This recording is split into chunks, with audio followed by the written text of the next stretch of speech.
All right, and welcome back to Photo Tips. I do appreciate you watching, and if you haven't already, make sure you're subscribed to the channel and hit that like button because I'm sure you're going to like it a lot. So today, I'm going to talk about how you can make your images into a soft kind of glowy image, give you that nice look, that glow look right there. A lot of it's done in portraits, but today we're actually going to look at foliage and see how this can affect the image as well. So what we're going to go be using is Adobe Camera Raw, which has the same editing engine as Adobe Lightroom. So if you're used to that editing interface, it's going to be pretty similar to what you're seeing on the screen. So let me bring you over into my computer right here, and we have this nice image pulled up. Perfectly fine image of some, some basic flowering tree that was blooming because this was spring as we were filming this here. So, a decent image, but, we're going to make it a little bit more spicy, make it glowy, a little bit soft, and kind of give it a bit of a dreamy look. So, before we actually go into the edits, I want to point out a couple of things that make this image ideal for these kind of edits, and that is the backlighting that's going on here. If you look at my cursor right here, the sun is probably off in this direction right here and is directing the light ever so down this way here. And you can see it's touching the edge of those flowers right about there. Now that really does help in here, and it allows us to really make the edges glow a little bit more. Now this can be done with a flatter image, but it's not going to have the same effect. Those bright highlights there and the shadows as well that are behind those highlights makes it ideal to have that soft look. So let's go in here and start doing a few things. Now I'm going to go ahead, if you look at my histogram right here, we're really where you want to be as far as a camera thinks an exposure could look. You got your midtones right here, and we can have a little bit of shadow, a little bit of highlight. I guess you could argue it's a perfect exposure as per the histogram. So I'm going to do some things that a camera's exposure system might not like. I'm going to go ahead and move my histogram up by increasing my exposure because I want to make those highlights pop a little bit more and have a little bit more glow. And then I'm going to go ahead and even make it a little bit even more drastic by dragging the highlight slider up. Now we're just editing the entire image here right now. We're not editing locally or anything like that. Now as you see as I do this, if you look at my histogram right here, we're starting to have some whites blow out white. I don't know if you can see that, but I'll turn on my highlight indicator. That red about right there, in fact I'll increase this even a little bit more so you can see it maybe about the same. But that indicates that it's blown out white. Now, I am not afraid of pure white in my images. Some people are, and it's best you get over that fear because pure white is part of an image. It's like pure black. So don't worry about having some things blown out. Not excessively, but having a little bit's just fine. All right, so there we go there. And then, so I brought up my highlights, we brought up our exposure. Let's just keep bringing detail out here. That's what we want to go ahead and do, and you'll see why in a moment. So I'm going to go ahead and drag shadows up as well, which will increase those midtones. I could use the black level as well, which would even do a little bit more drastic. I don't think I'm going to do that just yet, though. And then I'm going to bring my clarity down. And what this is going to do, it's going to reduce the contrast of the edges. So for example, if I were to go here and slide it the other direction, you can see how it kind of makes the image crisper a little bit more. That's kind of the opposite of what I want. So I'm going to slide my clarity slider back down there. And you can see we're starting to really get somewhere here. I'm really starting to like where we're going. So I'm going to keep fooling around with my slider. That's what you want to do at home, is just keep fooling around.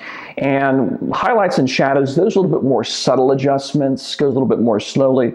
Whites and blacks, it's almost kind of a similar thing, but it's much more drastic. I'm thinking I might try and do a little bit here and see what I can get away with here. All right, so now I've got a pretty flat image, and you can look at my histogram. I've kind of moved all the image over to the right here almost. So there's a little bit still down here.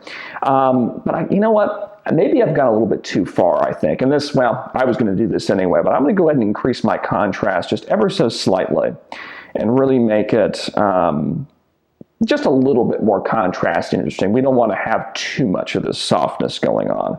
Let's try to think here. As I do that, I keep wanting to increase my shadows, so I'll do that again. All right, I think that's about where I want to stop here. Now, this is a perfectly fine image. I think we've made some improvements, but it's still not quite where I want to be. And so what we're going to go ahead and do here, you see, I've got kind of these darker areas in here, which to me look a little bit muddy. So I even want to bring those up a little bit more, but I don't want to affect my brighter areas here. So I'm going to go up to the top in Adobe and Lightroom, it's going to be probably in a similar area. And I'm going to grab an adjustment brush. And I've got it set up pretty well right now. I kind of want a big blob like you're seeing right here. You see that solid inner edge, that is where the filter is in full effect. And the outer edge that is dotted, that's where it will start to fade off and transition. I think that's pretty good the way it's set up, but I could go down here and make some adjustments if I needed to. I'm going to say, I want to increase the exposure. Let's start with half a stop. And I think I'm going to go ahead, I don't think I want to play with texture. I think I'm going to go ahead and decrease clarity a little bit and maybe blow out some highlights there. So I'm just going to go in here. I'm going to use the, I forget the name of it, but there's a key on your keyboard. You probably look it up. It's like a little paragraph key that can increase and decrease the size of those brushes. But I'm going to go ahead here and just start painting just a little bit to kind of bring these areas out a little bit more, make them a little bit less muddy. And I'm just going to kind of go around the image. Now, I may decide later that I want different effects in different areas, but we can play with that as we go. So I'm going to go ahead and say, yeah, let's go ahead and increase that exposure just a little bit. And I want to increase, let's maybe increase some contrast there. And I'm thinking, you know what, I want it there too. You see a little blob right there. Let's go ahead and get that in. Maybe even that there as well. Okay. And just bear with me, I'm going to keep on playing here. I'm going to drag up those highlights, and I'm just trying to see what happens if I were to decrease the clarity a little bit. Remember that texture slider? What that will do is just make it a little bit, it kind of gives you the crispiness without the contrast, basically, of the clarity slider. I might restore some of that there. Again, I don't want too much distraction going on here. Okay, so I think we've really got somewhere there. Now let's go ahead and do a couple more adjustments. Now, one thing, when you try and make an image soft, oftentimes you want to adjust the colors as well. In some cases, you want to decrease the color, make it even a little more moody, less colorful. In this case, this is a very colorful image, so I want to go ahead and fool around with color. Now, I could come down here and say, oh, let's just increase or decrease it, all at once, but I don't think I want to do that. So I'm going to go ahead and go into my Hue, Saturation, Luminance tab, and we're going to go over to the Saturation tab here to start with. And I want to bring out those reds and magentas that are in the flower. So I'm going to go ahead and say, let's increase red. You can see that we're already starting to see a difference in what we're doing in the colors there. Let's go ahead and give a little bit more magenta. Might be a little more purple in there, I'm not sure. I might give it a tad bit of yellow because I know that's in there as well. Okay. And let's see, I think I want to see this green right here, these green little twigs and leaves there. I think you notice how it's a little bit yellow there. I want to make it more green. So I'll go over to my hue and we'll go over to green, and then I'm going to go ahead and slide this over to the right. And you can see how I do that. It makes it a lot more green. I don't want to go that far, so I'll back off a little bit. There we go. Maybe about right there or so. And then I'm going to go over to my saturation tab again. I like how these colors are turning out with the red and stuff like that, but it's not really worth. See this blue sky in the background? It's kind of distracting, don't you think? So I'm going to go to my saturation, and we're going to take some of the blue away. And I think I don't want to take all of it away, but I want to take a good deal of that away. And I'm going to say, about right there or so. Okay.